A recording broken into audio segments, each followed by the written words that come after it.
मध्य प्रदेश में cough syrup से बच्चों की मौत का सिलसिला लगातार जारी है। अब तक 9 बच्चों की मौत हो गई है और एक कंपनी है जो कि कफ सिरप की शक्ल में जहर बांट रही है। जिन दवाओं से बच्चों को आराम मिलना चाहिए था, वही उनकी जान जाने की बड़ी वजह बन गई। ये खबर हर उस व्यक्ति को देखनी चाहिए जो अपने बच्चों को खांसी होने पर दवा देते हैं। आप सोचेंगे कि दवा लेकर बच्चा ठीक होगा, लेकिन हो सकता है कि खांसी की दवाई से उसकी किडनी ही फेल हो जाए, दिमाग तक खून पहुंचना बंद हो जाए और बच्चे की मौत हो जाए। सावधान हो जाइए।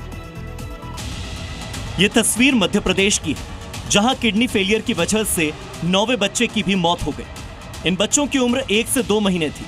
सभी बच्चों को खांसी की दवा यानी कि कफ सिरप दिया गया था। जांच में सामने आया एक कंपनी का नाम, केसॉन फार्मा कंपनी। ये देखिए, कफ सिरप का ढेर लगा है, केसॉन फार्मा कंपनी का बोर्ड लगा है और कंपनी सुर्खियों में है। वजह है इस कंपनी का कफ सिरप, जो कि मासूमों की जान पर आफत बनकर टूट रहा है, क्योंकि इस कंपनी का कफ सिरप बच्चों की जान ले रहा है। कल की जो हमारी एक बच्ची की डेथ हुई है, उसको मिला के अभी तक हमारी टोटल 9 डेथ्स हो चुकी हैं और प्रिकॉशनरी रूप से हम कार्रवाई ये कर रहे हैं कि हमारे पास 1420 बच्चों की लाइन लिस्ट है जो वायरल खांसी जुकाम जिसमें वो ग्रसित रहे हैं अभी तक। इसमें हमने प्रोटोकॉल ये बनाया है कि 2 दिन से ऊपर जैसे कोई बच्चा बीमार रहता है, उससे हम सीधे सिविल अस्पताल लेकर आते हैं, वहाँ 6 घंटे की मॉनिटरिंग में रखते हैं। वहाँ से अगर केस बिगड़ने की गुंजाइश होती है तो जिला अस्पताल भेजते हैं, ठीक हो जाता है बच्चा तो घर भेजते हैं और आशा को बोलते हैं कि हफ्ते में एटलीस्ट 2 बार जाकर उनका फॉलोअप लेते रहें। एक्सपर्ट्स के मुताबिक खांसी की दवा में सॉल्वेंट का इस्तेमाल होने की आशंका है, जिससे बच्चों की किडनी और दिमाग पर असर पड़ रहा है। केस स्टडीज की बात करें तो मध्य प्रदेश के छिंदवाड़ा में परासिया और आसपास के क्षेत्र में 25 दिनों में एक के बाद एक बच्चों की मौत होती जा रही है। जिन बच्चों की मौत हुई उनकी उम्र 1 से 13 वर्ष के बीच है।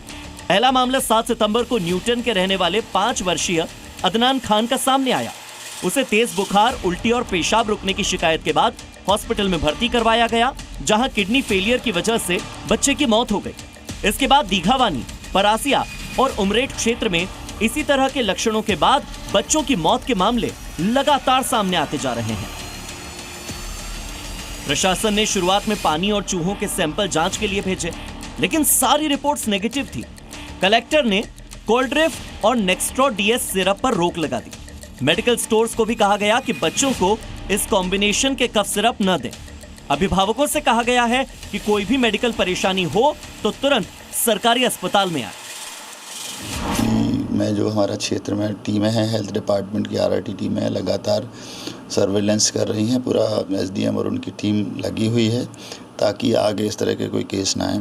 कुछ एडवाइज़री भी कल की मीटिंग के बाद जो डॉक्टरों की सलाह थी जारी की गई है, क्योंकि बच्चों की जान सबसे महत्वपूर्ण है।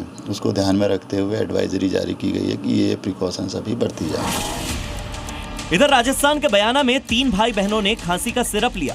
तीनों की तबीयत बिगड़ी और इसमें एक की जान नहीं बच पाई। कहा गया कि दवा लेते ही बच्चों को एक साथ उल्टी शुरू हुई, तीनों बच्चे एक साथ बेहोश हो गए और एक बच्चे को होश ही नहीं आया। बच्चे को उल्टी हुआ था, ये को नहीं हुआ था, सम्राट को। यही नहीं, बयाना के कलसाड़ा गांव के सरकारी सामुदायिक स्वास्थ्य केंद्र पर कफ सिरप पीने के बाद प्रभारी चिकित्सक डॉक्टर ताराचंद योगी की तबीयत भी बिगड़ गई। इससे पहले 108 एम्बुलेंस के एक चालक और 3 साल के मासूम गगन की भी तबीयत खराब हुई थी। सभी को बेहोशी हुई, चक्कर आने की समस्या हुई और जानकारी के मुताबिक डॉक्टर योगी ने 26 सितंबर को सुबह ये कफ सिरप पिया था। भरतपुर आने के लिए वो कार से रवाना हुए और रास्ते में अचानक उनकी तबीयत बिगड़ गई। 8 से 9 घंटे तक वो कार में बेहोश रहे। पुलिस की मदद से मोबाइल लोकेशन ट्रेस करने के बाद उन्हें रेस्क्यू किया गया। बीते दिनों भरतपुर और सीकर जिले में डेक्स्ट्रोमेथसोन हाइड्रोब्रोमाइड सिरप के इस्तेमाल से कुछ बच्चों की तबीयत बिगड़ी थी, जिन्हें जयपुर के जेके लोन हॉस्पिटल में भर्ती करवाया गया था। हेल्थ एक्सपर्ट्स का कहना है कि लोग मेडिकल की दुकानों से सीधे कफ सिरप न खरीदें, वरना बच्चों की जान जा सकती है। ऐसे में सवाल यही उठता है कि बच्चों की मौत का जिम्मेदार आखिर कौन है? मध्य प्रदेश से राजस्थान तक ये एक ही चूक बार बार कैसे हुई? जानलेवा कफ सिरप देने की गलती कैसे हुई? सिरप में गड़बड़ी है या फिर इसमें अस्पताल की भी लापरवाही?